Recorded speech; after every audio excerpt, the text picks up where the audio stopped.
Across the borderlands of Kenya, Uganda, and South Sudan, communities face intertwined challenges, climate change, conflict, and inequality.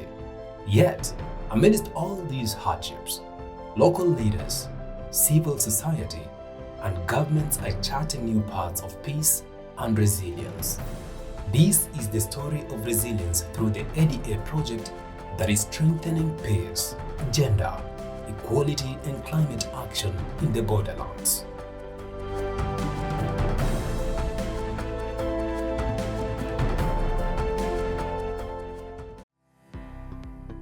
This project is anchored under our climate change or thematic area of climate project.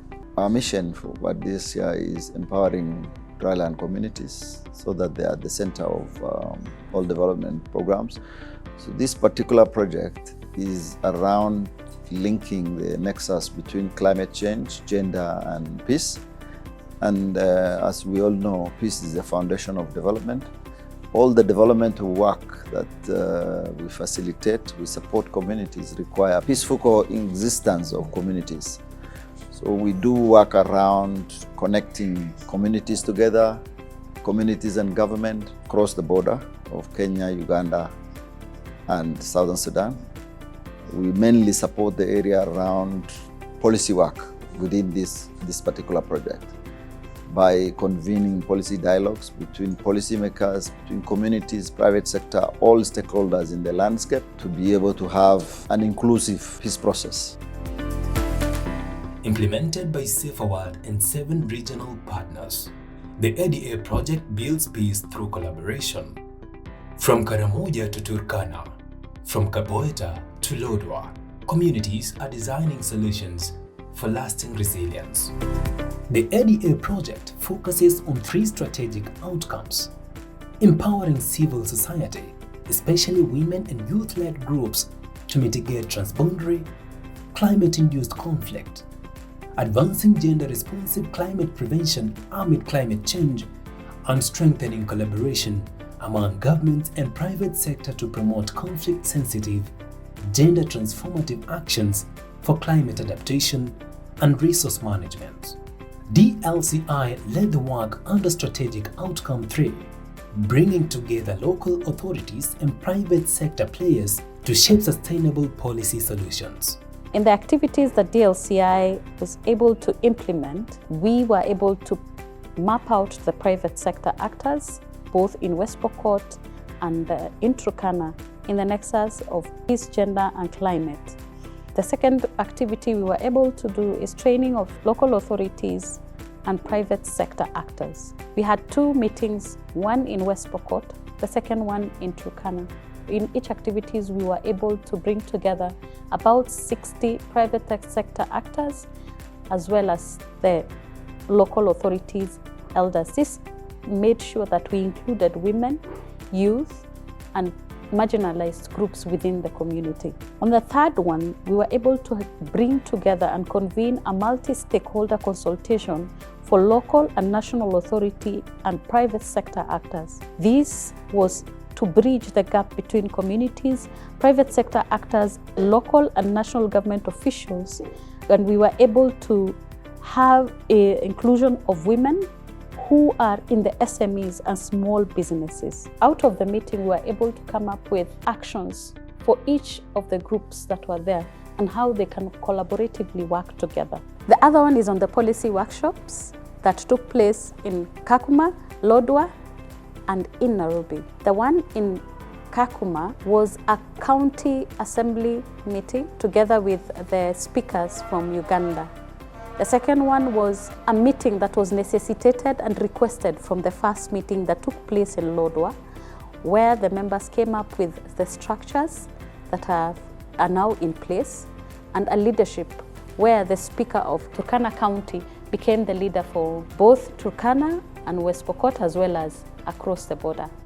The policies are made and passed by the national government, but they don't reach the person or the targeted person. They reach up to the sub-county level. But the users, those people at the borders, the communities, the leadership in the borders are not aware. So it is true that some leadership are being bypassed. But now, because of the engagement of leadership in Moroto, the engagement of leadership of the county assemblies of the Atakar and the Turkana, that we had in Kakuma and in Lodwa, where we signed an agreement and formed the Atakar Response Speakers Forum.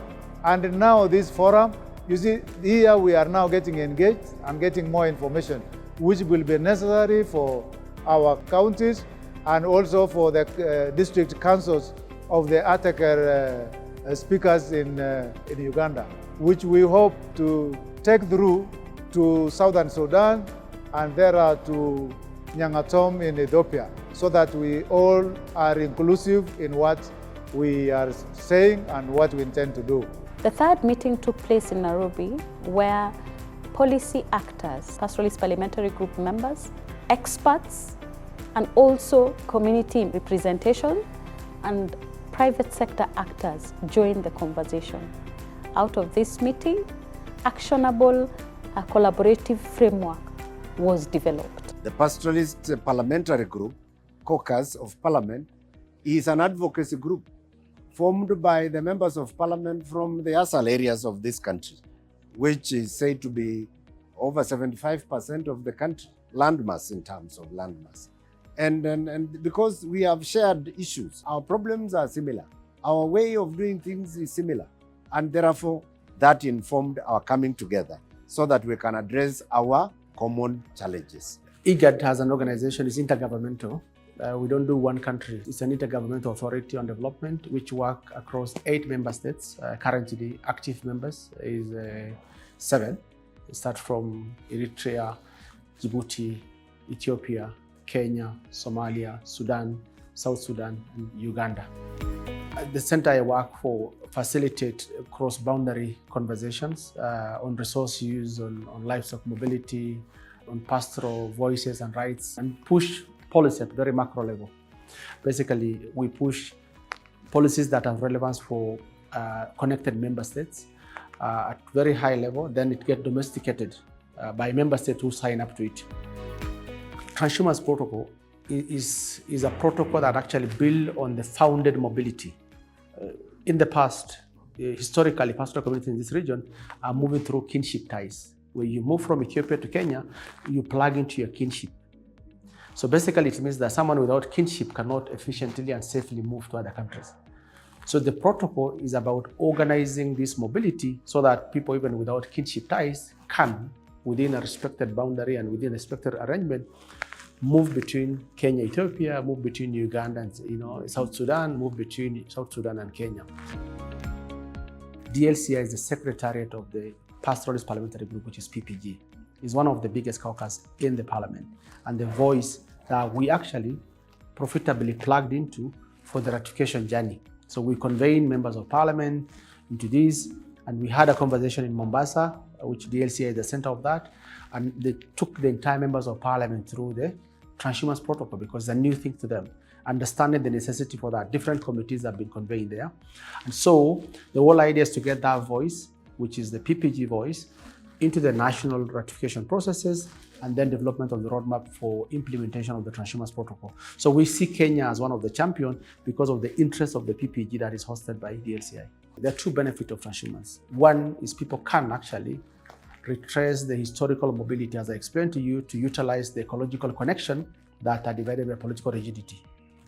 The second is that these countries are all connected with markets and systems for people to profit from this. So when people move into Kenya, it means that huge business opportunities are in there, which basically means is that transhumance protocol open up opportunities for trade.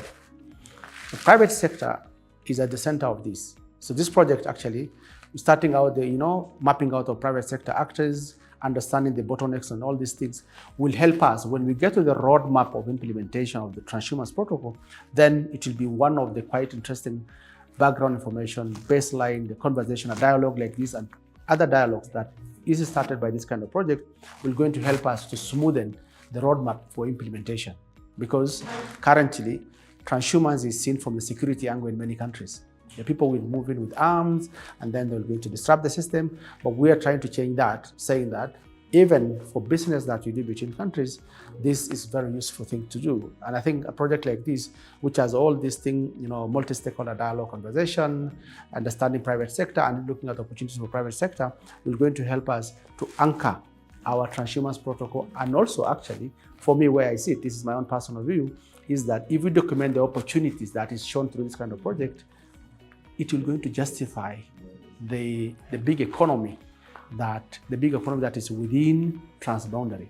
We always discount how much economic connection countries have. We have set up the CSOs, brought them together, and have come up with their platform. But how have they engaged in regional conversation, in conversation at local level, and also at national level between the communities within the borders?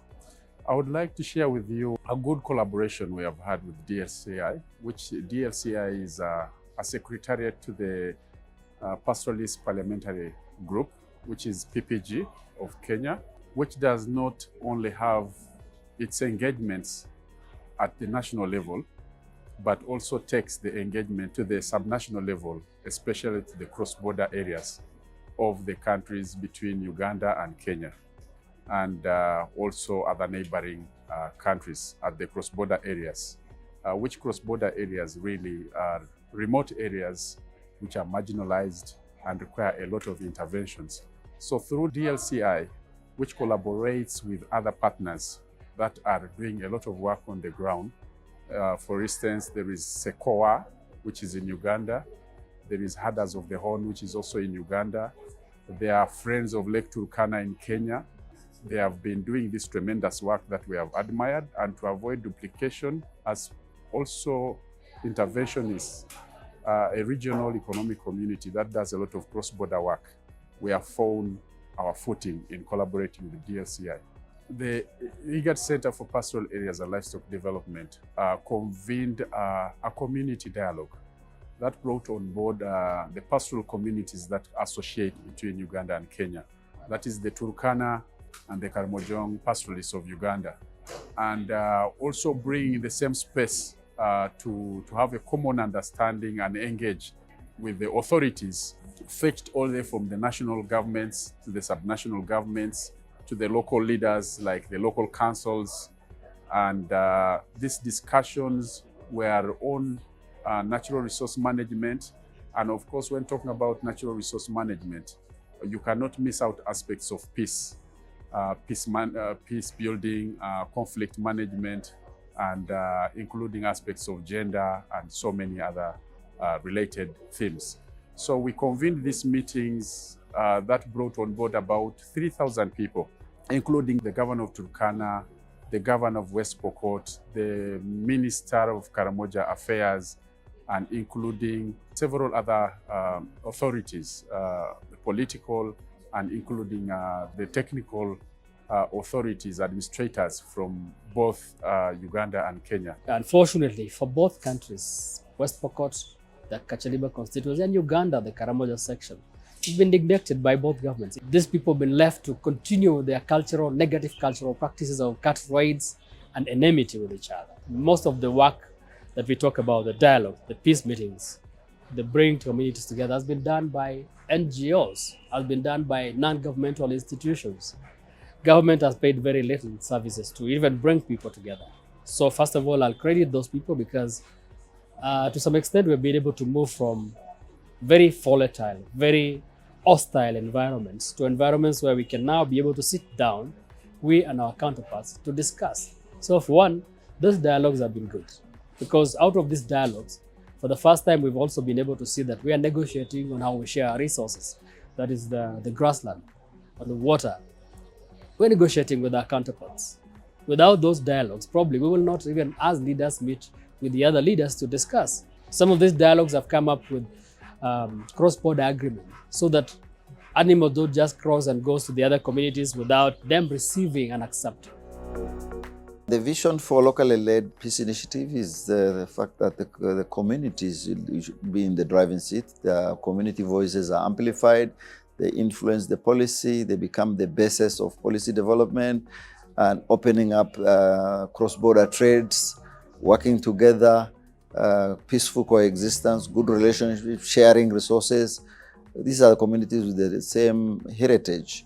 One of the examples which I think was resolved in today's workshop was around even having joint festivals annually where communities will come together and those festivals become part of the voices that will be able to influence the policies going forward, where policy processes influenced by community voices and communities drive them. Those local actions are protected within the legal and policy framework.